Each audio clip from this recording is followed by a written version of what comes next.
मालिक सब देख रहा है। किसी गांव में दीपक नाम का एक सीधा साधा लड़का था। दीपक बहुत ही साफ दिल का था।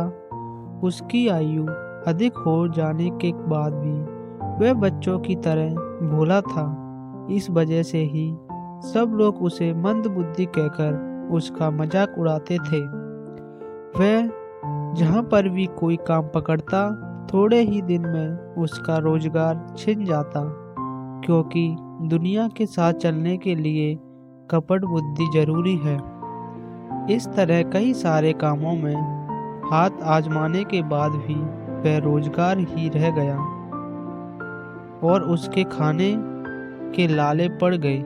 एक रात दीपक मंदिर के सामने बैठकर बुरी तरह रोते हुए बोला, हे भगवान, मुझसे कोई काम नहीं बनता, मेरे लिए कोई व्यवस्था कर दे या मुझे अपने पास बुला ले। पास ही पेड़ के पीछे एक चोर छिपा हुआ था।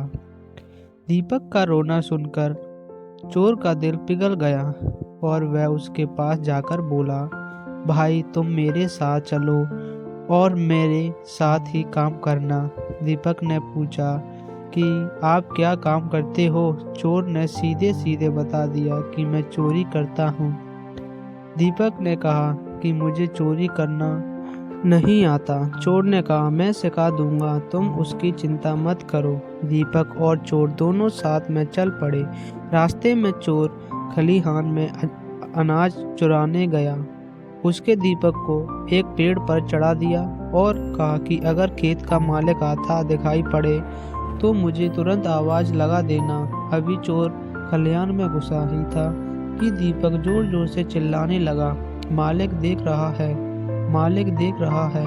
उसकी आवाज सुनकर चोर झटपट भागकर खड़ा हुआ। जरा दूर जाकर चोर ने पूछा कि मैं तो सब देखकर अंदर घुसा था, इतनी जल्दी खेत का मालिक कैसे आ गया? तुमने उसे कितनी दूर देखा था? दीपक ने कहा, मैंने खेत के मालिक को थोड़े ही देखा, मैंने तो दुनिया के मालिक को देखा। उसकी नज़र से कुछ नहीं छिपता। भले ही देख खेत के मालिक ने नहीं देखा, पर दुनिया का मालिक तो देख रहा है।